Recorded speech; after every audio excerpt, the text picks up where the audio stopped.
Good morning. Welcome to the forecast discussion for Monday, December 10th, 2012.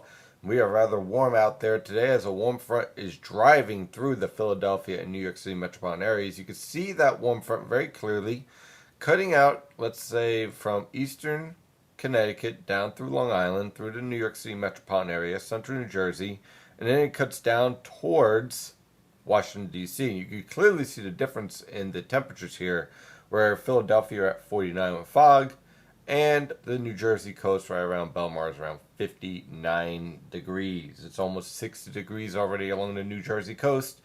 And that warm air will basically invade almost all of the northern mid-Atlantic today, with temperatures in the upper 50s to lower 60s. Yes, it's very much above normal. It's very warm temperatures, but they will not last for much longer because a cold front is on the way. As you see all the way out in the Ohio River Valley, we have temperatures rapidly falling off into the 30s, and it's even colder in portions of Michigan where we're in the upper 20s this morning, and those temperatures will not be moving all that much. And quite frankly, neither will our temperatures along the immediate coast. We're pretty much going to tap out and remain around 59 to 61 degrees along the New Jersey coast. Much of eastern Pennsylvania will see a rapid warm up as that warm front drives to the north. As far as rainfall, right now we're going to be dealing with pretty much a lot of drizzle, a lot of light rain, widely scattered showers. The best lifting and dynamics with the warm front has lifted up into New England. And so as a result, we're going to be dealing with this overcast, foggy, rainy, drizzly, damp type weather through this afternoon until our cold front approaches with moderate to heavy rain that has developed over the Ohio River Valley up through portions of western Pennsylvania. And this rainfall will be heavy at times, but it will not be any type of flash flooding threat or anything of that nature. It's going to come through with a cold front, periods of rain, especially this evening, and then we clear out by the time we head into tomorrow morning. As you can see, here's our cold front here.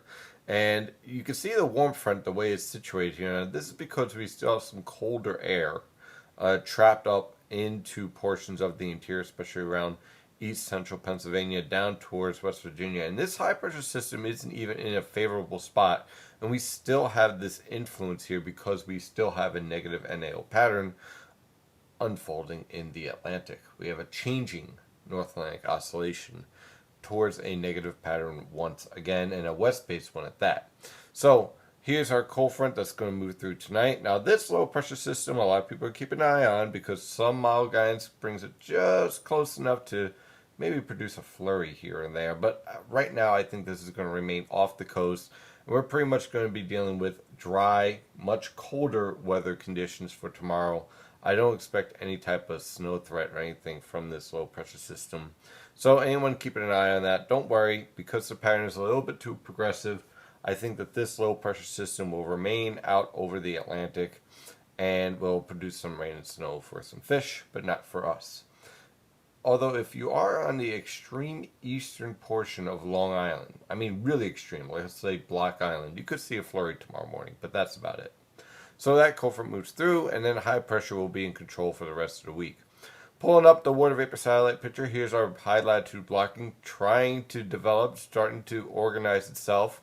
You can see our lower pressure here to the south of Greenland. And you can kind of get the outline here of a ridge starting to become established over portions of Greenland. Of course, we have some missing data up here.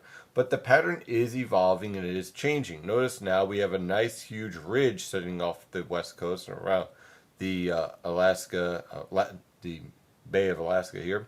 And we have a trough around the Aleutians. And so we're starting to see an evolution where instead of a trough digging into the west, we're starting to see that slow shift towards the Rockies and Central Plains. This was never expected to be a fast transition, slow and steady. That's what I've been saying for quite some time.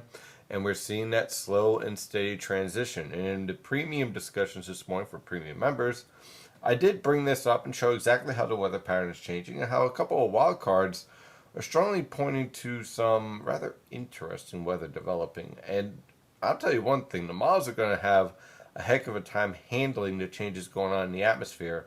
And that's why we're seeing a lot of flipping and flopping with the model guidance and a lot of hysteria, warm, cold, snowstorm, no snowstorm.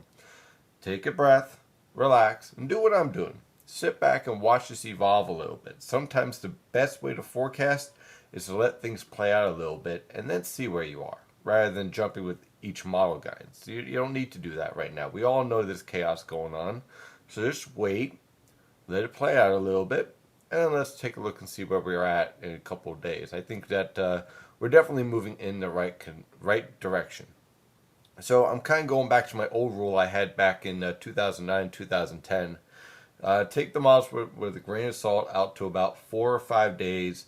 And then everything after that is just basically a possibility, but I wouldn't put a lot of stock into it. That's the best way I would suggest using the model guidance at this time. And even the CPC and the HPC both say, hey, the volatility is very high and the confidence is very low with the forecast from days 7 on through 15.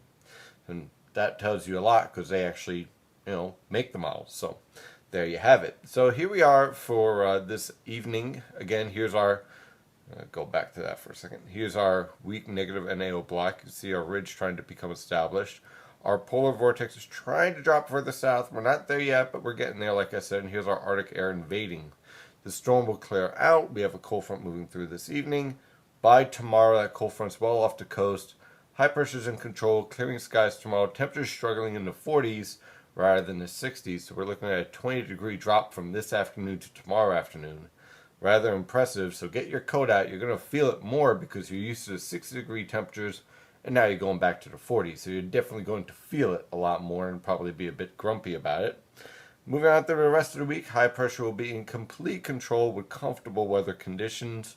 Keep an eye on the storm around the Four Corners. This could be something that's rather interesting moving on through the rest of the week, as that low pressure system either cuts up towards the Great Lakes or perhaps just to the east of the Great Lakes. So keep an eye on that as we move in towards Sunday. Definitely, I think we're going to be seeing rain from this, but there could be a changeover to snow at the very end of this low pressure system depending on how it tracks. One thing I am concerned about leading into Saturday night into Sunday morning is that you have this high pressure system locked up over here and you have cold air damming. You can see a little bit of a hint of that in the pressure fields here. It's very faint right now. You can even see it at 850 millibars. Notice this little kink here.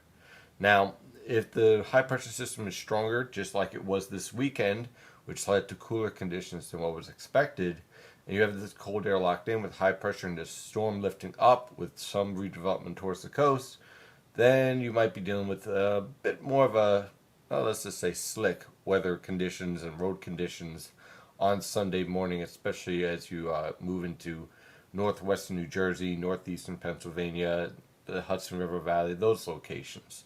So we have to keep an eye on that because this high pressure system and this signature here should give you a little bit pause of concern when you're thinking that the model guys are trying to shove this low pressure system up into a ridge. It usually doesn't work out that way exactly. Either this is overdone or this is overdone. So I think what we're going to see is more of a low pressure system along the coast because of this blocking setup that we're seeing at 500 millibars. And as a result, I think that this high pressure system is a little bit further south and you could see a little bit more cold air damming over the interior. Something to keep an eye on as we move forward. Talking about the next 7 to 10 days. After that, again, it's an evolving weather pattern. Keep an eye on this disturbance right here. Very interesting disturbance. There's a lot of different solutions here, but all of them basically point out to a low pressure system along the coast, a 50-50 millibar low. What that basically means, 50 north, 50 west, 500 millibar low, which strongly supports high pressure over the St. Lawrence River Valley and over portions of Maine. So we're going to have to keep an eye on that and see exactly how that evolves over the next several days. It's something to definitely keep an eye on. Well, that is your forecast discussion for today. Of course, I'm your meteorologist, Stephen DiMartino. You can follow the latest weather information at nynjpaweather.com and nynjpaweather on Twitter and Facebook. Have a great day.